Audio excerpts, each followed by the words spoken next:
Hello students, फिर से हम आ गए हैं एक नई वीडियो लेकर। आज हम बात करने वाले हैं एक बहुत पढ़ाई से हट के चीज़ के लिए। ये पार्लियामेंट में, राज्यसभा में एक रिपोर्ट सबमिट की गई थी हाल ही में। ये रिपोर्ट बेसिकली जो डिपार्टमेंटल रिलेटेड स्टैंडिंग कमिटीज़ होती हैं, आपको पता होगा डिपार्टमेंट्स को लेकर जो कमिटीज़ बनाई जाती हैं, पार्लियामेंट्री स्टैंडिंग कमिटीज़, ये उसकी है। और ये बेसिकली जो standing committee personnel public grievance and law and order को देखती है, या सीधी भाषा में कहें जिसके अंडर डीओपीटी आता है, उस कमेटी द्वारा ये रिपोर्ट सबमिट की गई है। और इसमें बहुत रोचक बातें की गई हैं यूपीएससी को लेकर और उसके काम करने के तरीके को लेकर। ठीक है, आगे देखते हैं। ये रिपोर्ट अगर आपको देखना तो 126 रिपोर्ट है, 126 रिपोर्ट है। और इसमें बहुत देखते हैं क्या आगे क्या क्या बात जिक्र करा गया है यहाँ पे चीज़ों के बारे में। अब पूरी रिपोर्ट हम नहीं पढ़ेंगे, जो ज़रूरी नहीं है उसको हम स्किप ही कर देंगे। एक ऐसी फैक्चुअल चीज़ कि इस समय जो जो पार्लियामेंट्री स्टैंडिंग कमेटी है, डीओपीटी इसके अंडर आती है, इसके अध्यक्ष कौन है? सुशील कुमार मोदी जी हैं। सुशील कुमार मोदी बिहार से रिप्रेजेंट करते हैं और इस समय पार्लियामेंट में कमेटी के चेयरमैन भी हैं। चलिए आगे आते हैं। एक ऐसी नॉलेज के लिए अगर आपको जानना हो तो इस जो पार्लियामेंट्री स्टैंडिंग कमेटी होती है या फिर डीओपीटी है, इसके अंडर क्या क्या आता है? तो इसके अंदर बेसिकली जो मिनिस्ट्री है आपकी पर्सनल एंड ग्रीवियंसेस, उसके अंदर डीओपीटी आता है, डीएआरपीजी आता है, एडमिनिस्ट्रेटिव रिफॉर्म्स, और department of pension and welfares. ठीक है, आगे आते हैं। रिपोर्ट बहुत बड़ी है, पूरी पढ़ने की ज़रूरत नहीं है। अगर आपको एक बार को डीओपीटी के फंक्शंस के बारे में पढ़ना है तो ये 11 पॉइंट्स हैं, आप 11 पॉइंट पढ़ सकते हैं। और मेरे ख्याल से पढ़ ही लीजिएगा 11 पॉइंट जो डीओपीटी को लेकर हैं, शायद कभी काम आ जाए। कोई इशू नहीं है, आगे आते हैं। इसमें जो एक छोटी सी बात की गई है कि यूपीएससी के बारे में बहुत पैराग्राफ लिखा था, आपको पता है already. UPSC constitution body mandated to discharge duties functions and obligations assigned under article 320। It conducts various examinations in according with rules of examination as notified by the government of India. ठीक है, मतलब आसान भाषा में उन्होंने UPSC के अस्तित्व के बारे में बताया हुआ है कि यूपीएससी कैसे कार्य करती है। आगे आते हैं। यहाँ पे कैट को लेकर भी कह दिया हुआ है। कैट मतलब सेंट्रल एडमिनिस्ट्रेटिव ट्राइब्यूनल जो है, सेंट्रल एडमिन ट्राइब्यूनल जो है,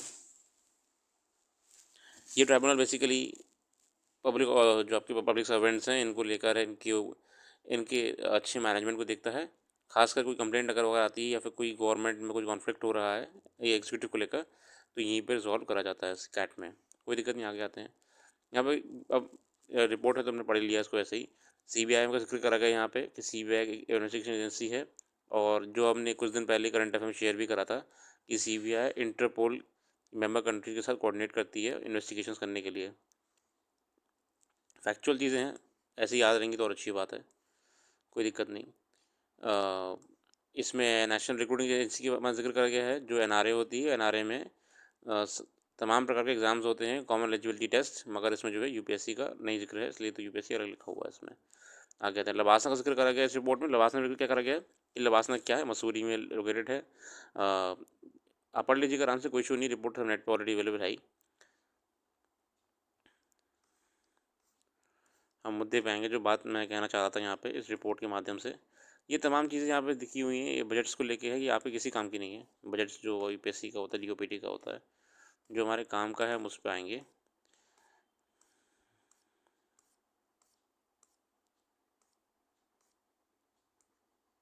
सब कैडर वगैरह का लिखा हुआ है, कैडर में कितने अधिकारी इस समय हैं और टोटल पोजीशन स्ट्रेंथ एक कैडर में कितनी है। ठीक है ना, तो ये आप देख लीजिएगा अपने स्टेट का जो होता है। अब इसमें कमेटी में जो एक अगर हम शुरू ही करें कि क्या क्या बात करी गई है, तो पहली बात इसमें बहुत ज़रूरी की गई है, कमेटी ने ये मुद्दा उठाया है कि आईएएस ऑफिसर्स की शॉर्टेज है।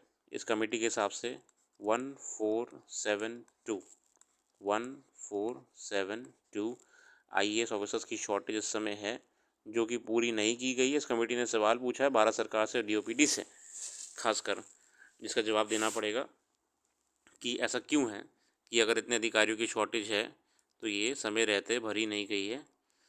अब ये हमें समझ में नहीं आती कि गवर्नमेंट वैकेंसी कम करे जा रही है और कमेटी ये, और ये लेटेस्ट रिपोर्ट है। अगर आप बात करें रिपोर्ट कब की, 2023 की रिपोर्ट है भाई, ये बिल्कुल लेटेस्ट रिपोर्ट है, 2023 की रिपोर्ट है। अराउंड 24 मार्च के आसपास की रिपोर्ट है ये। डेट लिखी हुई रिपोर्ट में ऊपर, मैंने देखना भूल गया था, कोई इशू नहीं है। तो इसमें ज़िक्र करा गया बेसिकली कि डीओपीटी में अभी भी वैकेंसीज़ हैं, खाली हैं, भारत सरकार को चाहिए अधिकारी, मगर वो ले नहीं रही है। ठीक है, आगे आते हैं। रिजर्वेशन बैकलॉग का भी जिक्र करा गया है। Committee restates that this recommendation that the central government should designate DOPT as nodal agency। अब उन्होंने एक चीज़ जिक्र करा है कि इन्होंने कहा है कि DOPT की कुछ जिम्मेदारियां और जगह भी दी हुई हैं, तो क्यों ना DOPT को एक नोडल एजेंसी बना दी जाए मॉनिटरिंग बैकलॉग कि कितने वैकेंसीज खाली जा रही हैं मिनिस्ट्री डिपार्टमेंट्स में। और इसके लिए एक और अच्छी बात की गई है कि एक एक इन्होंने कहा है कि डैशबोर्ड होगा, एक मतलब एक वेबसाइट बनाएंगे, जो वेबसाइट ऑलरेडी दी है भारत सरकार की, उसमें एक डैशबोर्ड होगा, मतलब एक पेज होगा जिसमें लिखा होगा कि कितनी वैकेंसीज खाली हैं इस समय डिपार्टमेंट्स में जो भरी जानी है।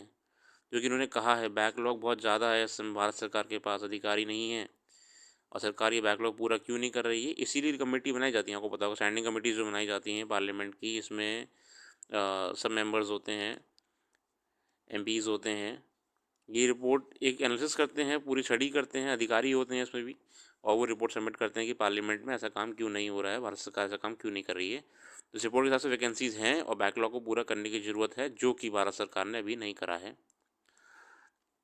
और ट्रांसपेरेंसी लाने के लिए ये भी कहा गया है कि एक वेबसाइट हो जिसमें पेज हो, डैशबोर्ड टाइप हो, जिसमें वैकेंसीज लिखी हो कि इतनी वैकेंसी खाली सीटें हैं इस समय। एक और जिक्र करा गया है भारत सरकार को लेकर कि करप्शन। कमेटी ने कहा है कि बहुत से आईएएस अधिकारियों ने क्या करा है, अपने एनुअल इमूवेबल प्रॉपर्टीज़ के रिटर्न नहीं भरे हैं। मतलब कि जो रिपोर्ट सबमिट करनी होती है कि संपत्ति कितनी है, अभी कितना आपके पास XYZ इमूवेबल प्रॉपर्टी, घर मकान ज़मीन जायदाद कितनी है, वो सबमिट करना था भारत सरकार को आपको हर साल कि इस साल आपने कितने मकान लिए या कितना आपने इमूवेबल प्रॉपर्टी लिया, तमाम प्रकार का। हज़ार लिख रहा हूँ मैं, लिख क्यों रहा हूँ, ये कितना भी आपने धन लिया है या कितना आपने इमूवेबल प्रॉपर्टी इकट्ठा करी है। ये कमेटी ने ये कहा है कि भारत सरकार के अधिकारियों ने बहुत लंबे समय से ये एनुअल रिटर्न्स भरना बंद कर दिया है, रिटर्न भर नहीं रहे हैं, तो इसको लेकर भी सख्ती करनी चाहिए भारत सरकार को। प्रॉपर्टी की रिटर्न स्टेटमेंट्स देने पड़ेंगे अधिकारियों को। और इसमें एक और जिक्र करी गई, United Nations convention against corruption. United Nations convention against corruption, मेरी एक आपको रिक्वेस्ट है कि इसको आप देखिएगा, हम भी इस पर बनाएं कुछ ना कुछ वीडियो, आप स्टडी करिएगा कि क्या है कन्वेंशन, क्या कह रहा है United Nations convention against corruption. आपको इस कन्वेंशन के माध्यम से एक बहुत मज़ेदार चीज़ पता लगेगी कि आपको अपने मेंस के लिखने के लिए मटेरियल मिल जाएगा करप्शन को लेकर। आप हवा में कुछ मत लिखा करिए, आप डेटा लिया करिए ऐसी वेबसाइट्स पे जाके, ऐसी चीज़ों को लाके। हालांकि मैं आपको बहुत जल्दी इस ब्लॉग देने वाला हूँ, वेबसाइट विजिट करते रहिएगा तो आपको मिल जाएगा ब्लॉग।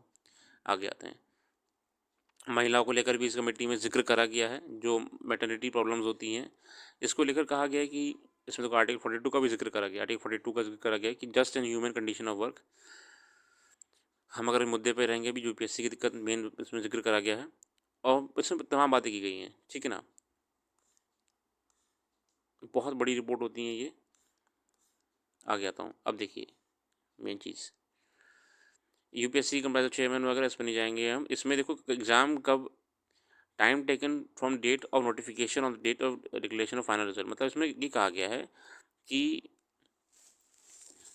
यूपीएससी जो एग्ज़ाम करा रहा है, ये अवधि इतनी लंबी है रिज़ल्ट निकालने की कि बच्चों का बड़ा टाइम वेस्ट हो रहा है पूरे साल भर।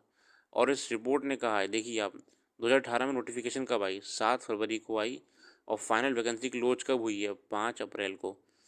1 साल 1 महीना 28 दिन, कितना लंबी अवधि जा रही है आपकी, 5 महीना 7 महीना। 2020 में तो चलिए वो कोविड था, उस टाइम पे तो कोई इशू नहीं है, मगर फिर देखिए 2021 में फिर वही 1 साल 2 महीना 26 दिन।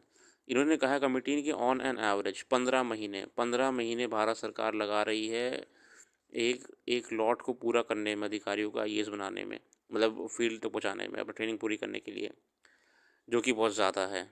जब तक ये 15 महीने पूरे नहीं होते, नई वैकेंसी अनाउंस नहीं होती, नई वैकेंसी अनाउंस नहीं होती, बच्चे खाली बैठे रह जाते हैं, बच्चे खाली बैठे रह जाते हैं। इसको ध्यान देना ज़रूरी है। मतलब ये भी कंसर्न हमेशा बच्चों का रहा ही है, कोई नई बात नहीं जो कमेटी कह रही है। हम लोग खुद बातें करते हैं कि ये जो इतना लंबा ड्यूरेशन होता है, जो कमेटी ने खुद 15 महीने कहा है, ये का ड्यूरेशन बहुत बड़ा है। ये ड्यूरेशन किसी भी छात्र के लिए बहुत बड़ा है। किसी को तोड़ने के लिए। और ये शब्द मैं नहीं कह रहा हूँ, कोई आप लोग को मोटिवेट करने के लिए या फिर कोई इमोशनली कहते हैं अटैक करने के लिए। इस कमेटी में लिखा हुआ है, इस कमेटी में रिपोर्ट आप पढ़ेंगे तो उसमें लिखा हुआ है ये सब बातें कि छात्र का मेंटल वेलबींग टूट जाता है तो लंबे अवधि के लिए। रिकमेंडेशन क्या दी गई है कि इस साइकिल को रिड्यूस किया जाए और इस साइकिल को रिड्यूस करके कम से कम 6 महीने की अवधि पे करा जाए। अब ये कैसे करेंगे ये तो इन्होंने भी नहीं कहा, पर जनरली सजेस्ट ने ये करा है कि आप प्रयास करने की 6 से 7 महीने के बीच में अगला एग्ज़ाम हो जाए। कैसे करेंगे ये नहीं पता, मगर ये कहा है, एक सजेशन दिया इन्होंने। ठीक है, दूसरी बात आंसर की को लेकर करा है कि आंसर की के लिए बच्चों को पूरे पूरे साल वेट करते रहना पड़ जाता है। ये देखिए आप यहाँ पे पढ़ेंगे जवाब आंसर की। इन्होंने कहा है कि जहाँ पे सारे एग्जामिनेशन जो बाकी कमीशंस के होते हैं, स्टेट के होते हैं, ये एग्जामिनेशन में टाइम से होते हैं। प्रीलिम्स होने के तुरंत बाद एक गैप देते हैं रिकमेंडेशंस के लिए कि कोई पेपर में गड़बड़ी थी बताइए, कोई समस्या है तो बताइए, और तुरंत आपकी आंसर की दे देते हैं एग्ज़ाम होने के तुरंत बाद ही। तो उन्होंने कहा यूपीएससी जबकि आंसर की कब देता है, यूपीएससी आंसर की देता है 2000 साल बाद। मजाक कर रहा हूँ, अगले साल की वैकेंसी से पहले रिजल्ट में। इतना लेट नहीं करिए आंसर की को लेकर, उन्होंने कहा है समय से दीजिए, समय से आंसर की को प्रोवाइड कराइए, चाहे 1 महीने। इन्होंने कमेटी की तो जो बाकी और लंबी रिपोर्ट्स होती हैं उसमें जिक्र करा गया है कि एग्ज़ाम होने के तुरंत बाद एक ऑब्जेक्शन रेस करने के लिए भी समय दीजिए, ऑब्जेक्शंस के लिए कि हाँ ये गलत है या ये सही है। ठीक है ना, कोई इशू नहीं है, आगे आते हैं।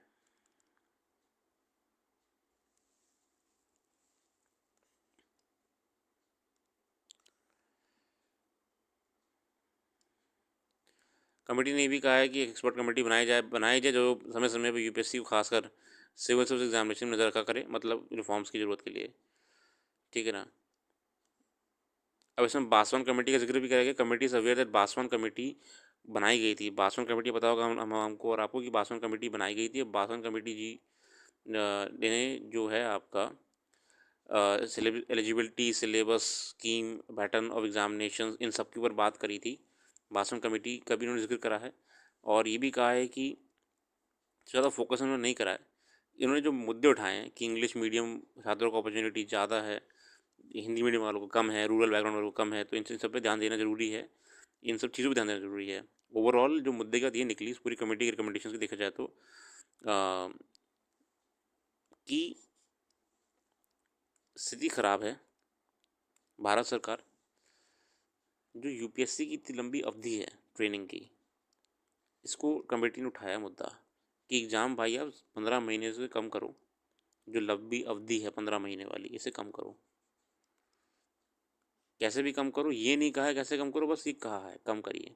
दूसरे की कमेटी की रिकमेंडेशन है, ये कोई बातें नहीं होती हैं, इस पर सिर्फ जवाब मांगा जाता है पार्लियामेंट में, एक दूसरे से बहस करते हुए जवाब मांगा जाता है मंत्रियों से, और कुछ नहीं है।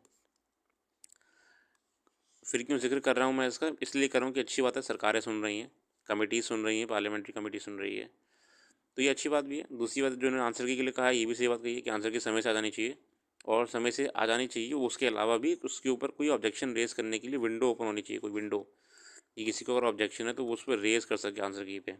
ठीक है ना, समस्या हो जाएगी वरना। और इन्होंने ये मुद्दा ये भी उठाया इंग्लिश हिंदी मीडियम बच्चों वालों का कि कैसे कुछ फ़र्क दिख रहा है रिजल्ट्स में भी। इसके अलावा कमेटी ने तमाम बातें करी हैं चीज़ों को लेकर, आईएएस ऑफिसर्स को लेकर भी करी हैं।